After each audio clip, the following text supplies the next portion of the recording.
Donald Trump is seeking to flip some blue states red.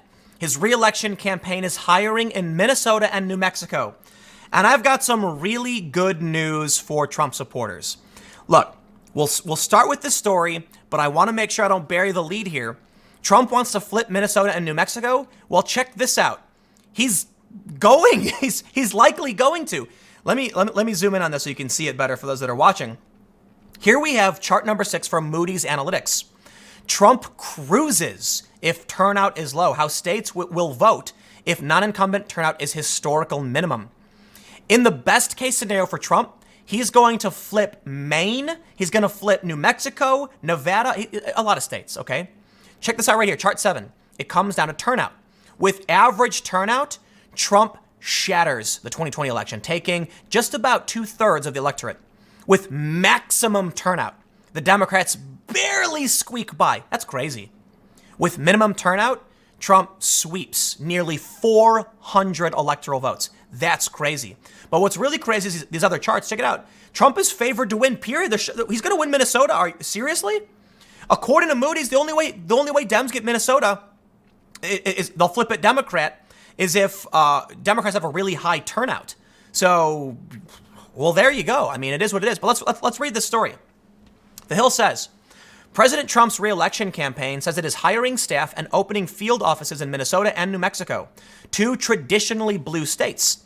The president's strategists have identified as having potential to flip in 2020. Still, the Trump campaign believes that both states are in play this time around.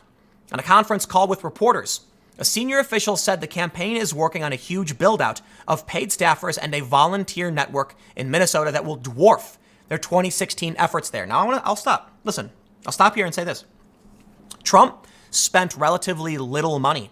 And a lot of people, they were saying all the time in 2016, hey, whoever spends the most typically wins. That's how the game is played. But Trump was able to get earned press and viral press. And this helped him win. So the traditional rules are out the window. Hillary Clinton spent a ton of money and lost. And this time around, we have this narrative that the media companies were giving Trump all of this free press with like $5 billion. And now we look at these leaks, these whistleblower videos from Project Veritas, and you can see the employees saying, we made Trump, the media made Trump. You know what that means? That means they haven't learned their mistakes. They haven't learned from the mistakes in 2016. The media gave him all this free press. They were loving it.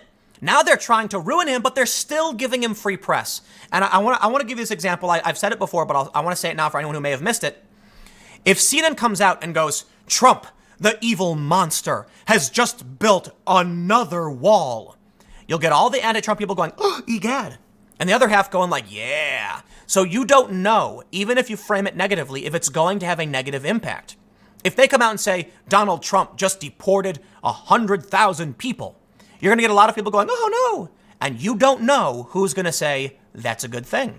In which case, when CNN does all this negative press, it's press. End of story. Let's read on. They say in the past election, the campaign had only one staffer on the ground in Minnesota, and that person split time in Colorado as well. Quote, we already have staff on the ground in Minnesota, and now we're building out an infrastructure of paid staff and volunteers. And you can see with that turnout from the rally last week that we'll obviously be competitive in Minnesota. So that's one state we'll have a huge build out and continue to build on our staff and volunteers between now and election day next year. I'm going to say, man, what do you think would happen if Trump gets 400 electoral votes? Check this out.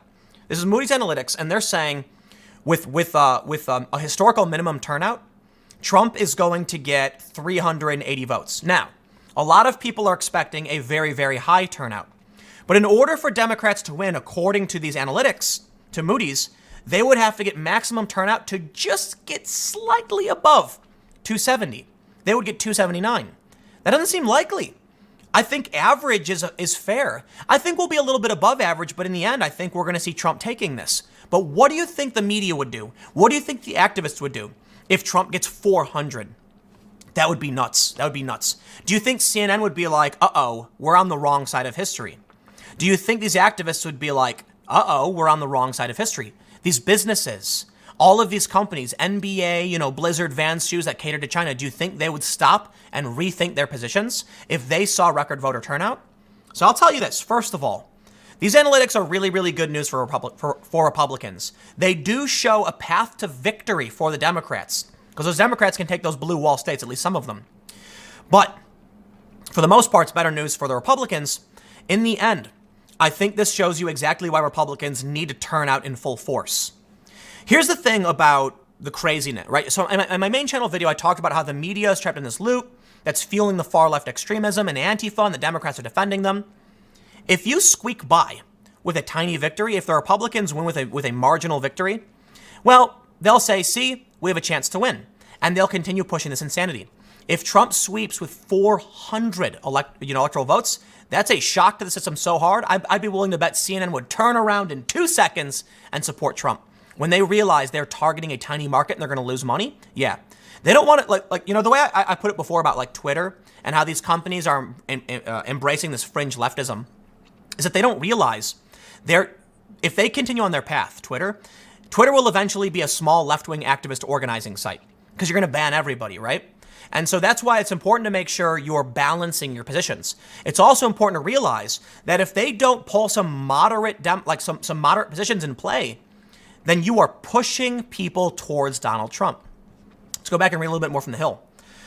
The president has already held rallies in Minneapolis and Albuquerque this year, but the campaign's insistence that the states are in play have been met with skepticism in Washington. I don't know, man. We saw that huge turnout of that Minnesota Trump rally.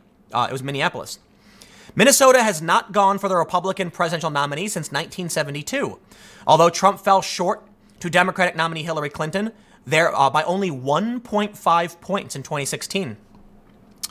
I'm gonna say it. CNN went to a Minnesota town that was a Democratic stronghold, and they went Trump. If Trump only needs 1.5 points, I think he's gonna win. He's gonna win Minnesota, and that would be huge. Former President George W. Bush narrowly won New Mexico in 2004, but the state has not been a competitive battleground since then. Clinton defeated Trump in New Mexico by more than 8 points in 2016. Democrats won back 2 congressional districts in Minnesota in the 2018 midterms, even as they lost 2 other districts in the state, highlighting the turbulent politics there. Trump and his campaign are hoping that in a presidential election year, Republicans can win back the areas they lost in 2018. I think, and I could be wrong, and I'm not going to act like I'm Nostradamus. Well, not like Nostradamus was right anyway, but I'm not a psychic, okay? I think something needs to happen. We've seen for a while now, 2016 was neck and neck between Trump and Hillary. Trump barely squeaked by in some areas, by small percentage points, and Hillary too. But there, historically, we can look back to past elections and see when the country was almost entirely red. The Democrats just lost. But now we've seen a pretty decent back and forth. Something's got to change. I think the Democrats embracing of the far left, their smearing of people like Tulsi Gabbard, the media embracing of Antifa, I think we're going to see that Americans have this snapback. And I'd be willing to bet, not saying I know everything in the world, I'd be willing to bet 2020 is one of the reddest elections we've seen in a very, very long time. I mean, I'll do it again. Look, they say New Mexico will be likely or a heavier lift for Trump, but Trump is still trying to get New Mexico and Minnesota. And if we see record turnout on the Republican side, low voter turnout, but the Republicans come out, we're going to see a bunch of states flip, including New Mexico and Nevada. That would be devastating for the left, the Democrats, and the far left. And I think it would cause a dramatic realignment. Now, for most of you, who follow my content, I've shown chart after chart. The Democrats have swung far left and the Republicans have not. The Republicans have moved only slightly to the left, which means right now most Americans are not in this fringe far left faction. Most people are probably looking at this saying, what's happening? In which case, in order for the Democrats to try and regain their position and gain some power in this country, they need moderates. We saw it in 2018. It's what worked. But if they push further and further left, they lose. When they do lose, and the Republicans win by massive numbers, look at this, nearly 400, then many Democrats are going to immediately say impeachment was a bad idea, we need to unite the country, and you're going to see all that rhetoric fall in line. Right now, the media is telling Democrats and the far left that they're acceptable. And it's this whirlpool of swampy trash. But something needs to break that cycle.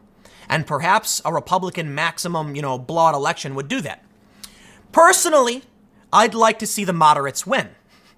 However, I'm concerned that until there is a shock to the system, the moderates will not gain that ground back.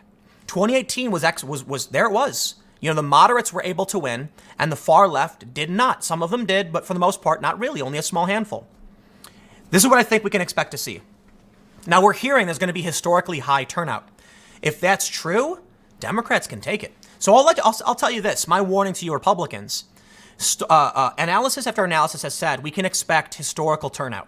And if that's the case, the Democrats are taking it. Plain and simple. Now, I think Trump's going to win. I do. But don't underestimate everything is political today. People who are not political are being activated and they don't follow the news. So they're going to go out. People are going to drag their friends. They're expecting historical turnout, in which case Democrats will squeak by and take 279. So that's a warning to the Republicans. It might look good. Average turnout means you win. But you got to pull every stop if you want to take it. I'll leave it there.